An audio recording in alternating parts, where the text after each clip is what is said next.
Hey guys, welcome to MNMMPT Nati. This is Mohit. आज की video नाटी हिंदी के बारे में है, but before I start this video, if you are after coaching for PT, academic PT, core or NAATI Hindi, Punjabi, Gujarati, you can simply message us on Instagram or Facebook. The links are in the description below. You can also search MNMMPT Nati on Instagram, Facebook, or we also have a WhatsApp number in the description below.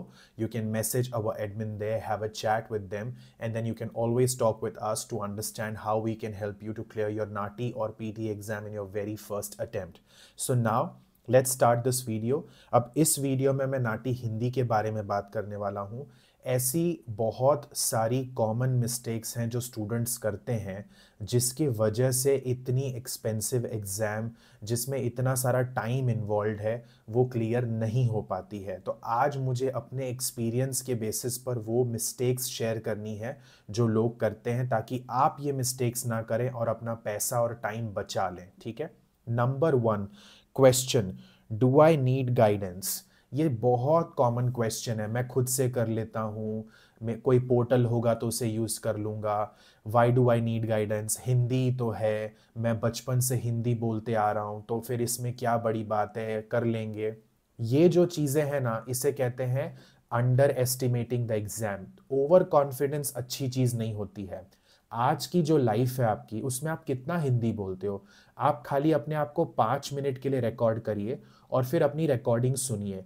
उस 5 minute में जब आपने हिंदी बोली, उसमें आपने कम से कम 70% जो आपके शब्द हैं वो इंग्लिश के होंगे। ठीक है। 30% हिंदी आपने बोली है, या चलिए 60% इंग्लिश के वर्ड्स होंगे, 40% हिंदी बोलते हैं।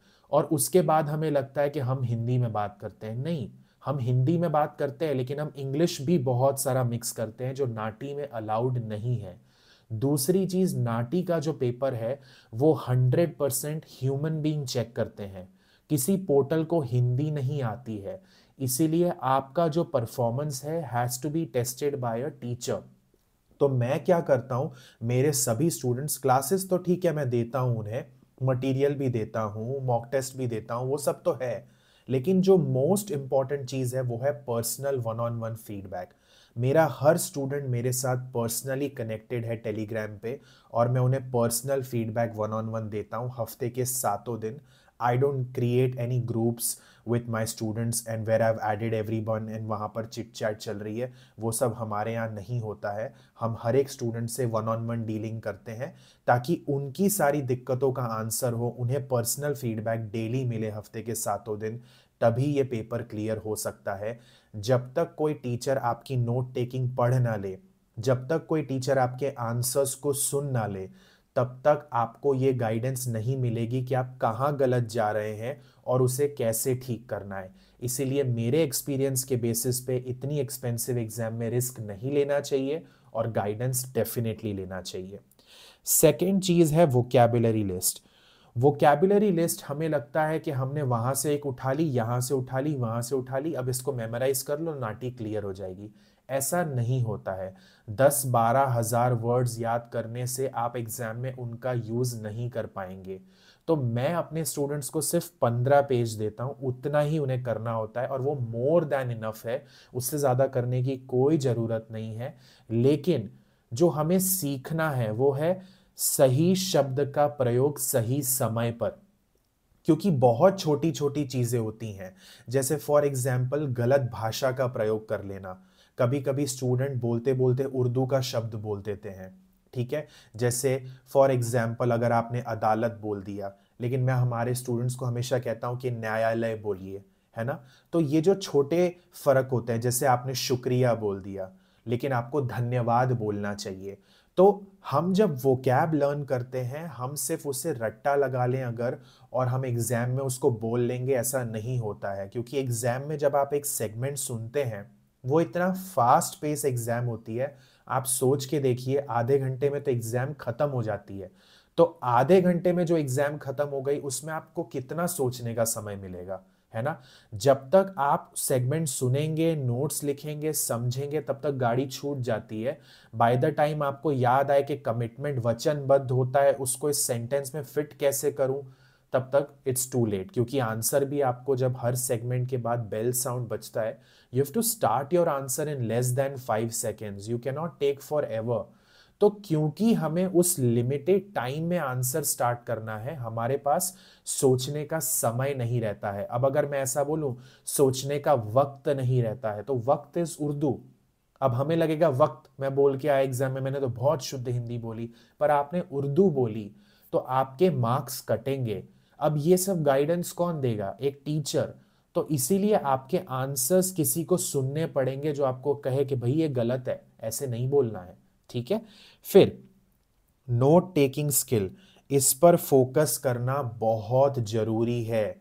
नाटी की एग्जाम कोई 10वीं या 12वीं की परीक्षा नहीं है जहां पर एक पुस्तक हमें मिल गई, उसमें कुछ सवाल हैं, जवाब हैं, उन्हें हमने रट्टा लगा लिया और उसी में से आएगा नाटी के पेपर में, और उसी में से हम रट्टा लगा के जाएंगे तो हमें सेम क्वेश्चन आएगा और हम वहां कर लेंगे।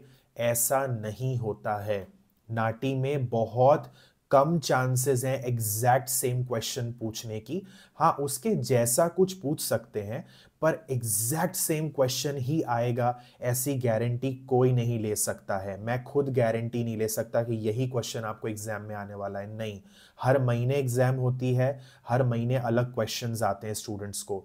इसीलिए केवल वही लोग इस एग्जाम को क्लियर कर सकते हैं जिन्होंने नोट टेकिंग की स्किल, कुशलता सीखने पर ध्यान दिया है, ना कि रट्टा लगाने पर, याद करने पर। हम लोग इंसान हैं, हम लोग तोता नहीं है, हम लोग पैरेट नहीं है कि हम लोग सब कुछ मेमोराइज करके पहुंच जाएंगे और फिर बोलने लगेंगे और क्लियर हो जाएगा। ऐसा नहीं करना है हमें। हमें सीखना पड़ेगा कि कोई भी सेगमेंट प्ले किया तो नोट टेकिंग कैसे करें, ताकि by the time segment finish हो हमारी नोट्स भी कंप्लीट हो जाए और हम उस नोट टेकिंग के दम पर अपने आंसर को बोल पाएं। ये स्किल हम क्लासेस में सिखाते हैं, ठीक है, और ये मैं पर्सनली खुद करवाता हूं। जो नेक्स्ट चीज है वो बहुत ही इंपॉर्टेंट है और लगभग हर एक स्टूडेंट इसकी गलती करते हैं, वर्ड टू वर्ड ट्रांसलेशन। इसका मैं आपको मीनिंग बताता हूं एक एग्जाम्पल लेके। आई कुड नॉट अग्री मोर, ठीक है, बहुत सिंपल सा मैंने सेंटेंस लिया है। आई कुड नॉट अग्री मोर, ये एक सेंटेंस है। अब जिसको नाटी के बारे में आइडिया नहीं है वो क्या करेंगे, मैं नहीं हो सकता था सहमत इससे ज्यादा, ऐसा कुछ बोलने का ट्राई करेंगे। वो हर वर्ड का हिंदी करने जाएंगे। दिस इज रॉन्ग, ऐसा नाटी में नहीं करना है। आई कुड नॉट अग्री मोर का मीनिंग समझना है। उसका मतलब होता है आई अग्री विथ यू। तो आई अग्री विथ यू का मीनिंग है कि इंग्लिश में कि भाई आई अग्री विथ यू, तो इसकी हिंदी क्या होनी चाहिए, मैं आपसे सहमत हूं। ठीक है। हमें हर वाक्य का मीनिंग समझना है और मीनिंग डिलीवर करना है ऑपोजिट लैंग्वेज में। एक एक वर्ड का उसी सीक्वेंस में ट्रांसलेशन नहीं करना है। क्यों? क्योंकि हर लैंग्वेज अलग है। इंग्लिश बोलने का तरीका अलग है, हिंदी बोलने का तरीका अलग है। दोनों लैंग्वेजेस को हम वर्ड टू वर्ड ट्रांसलेट नहीं कर सकते। That is not the right way to answer in NAATI. ठीक है। तो ये बहुत ध्यान रखना है। अगेन, कैसे पता चलेगा आपको, कौन बताएगा? आपके टीचर जो आपके आंसर्स, आपके ऑडियो सुनते हैं, वो बता सकते हैं कि आपने सही मीनिंग डिलीवर किया या फिर आपने गलत मीनिंग डिलीवर किया। जो नेक्स्ट पॉइंट है उसमें मैं 3 चीजें कवर करूंगा, फ्लुएंसी, प्रोनंसिएशन, ग्रामर। हमें ऐसा लगता है कि फ्लुएंसी, प्रोनंसिएशन, ग्रामर ये तो सब पीटी की बातें, नाटी में कहां से आ गई? नहीं, नाटी में फ्लुएंसी, प्रोनंसिएशन, ग्रामर भी चेक होता है। It is important. चाहे आप इंग्लिश बोलिए, चाहे आप हिंदी बोलिए, आपका जो आंसर होता है वो ग्रामेटिकली करेक्ट होना चाहिए। Present tense, past tense, future tense, I will be there tomorrow, I should be there tomorrow, I was there tomorrow, I will be there this afternoon by 4 PM।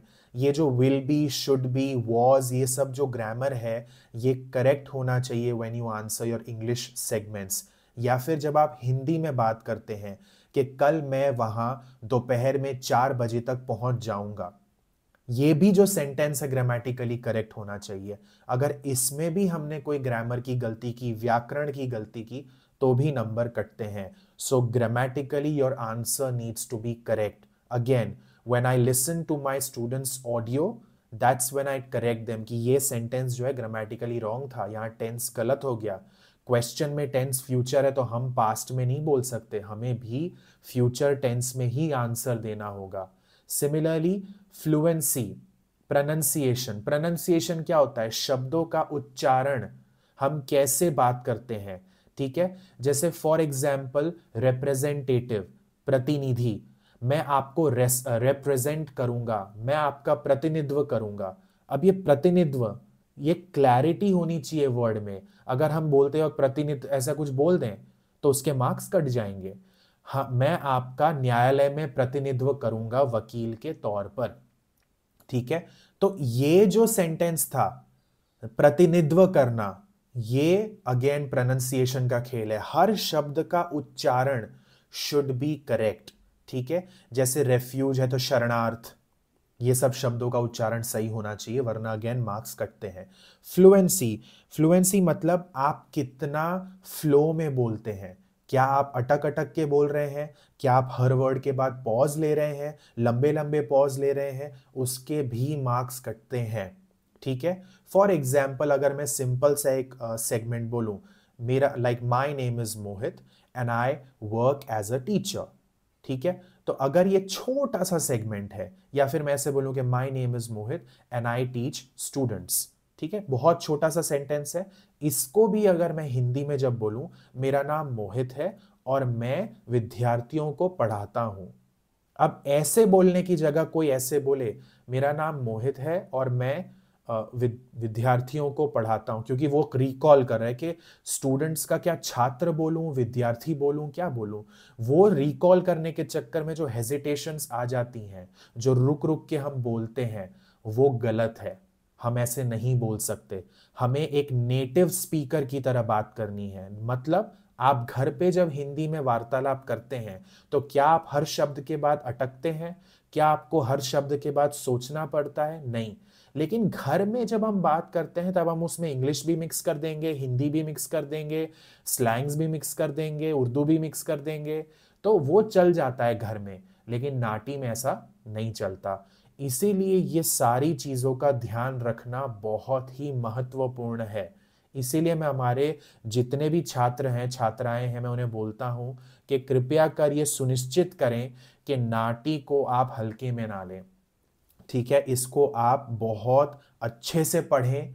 Make sure करें कि भाई you take coaching for around a month, that is what I recommend, ठीक है। And within a month I always make sure कि मेरा हर student इस paper को क्लियर करे। वो मेरी उनको गारंटी रहती है कि भाई नाटी हिंदी में it is my guarantee you will clear the test in your very first attempt within a month, but you need to follow my plan, my study plan, and you need to take feedback from me every single day, 7 days a week. If you're ready to commit and if you're ready to do that, then it is my responsibility to make sure that you clear this test in your very first attempt so that you do not end up wasting your time and money.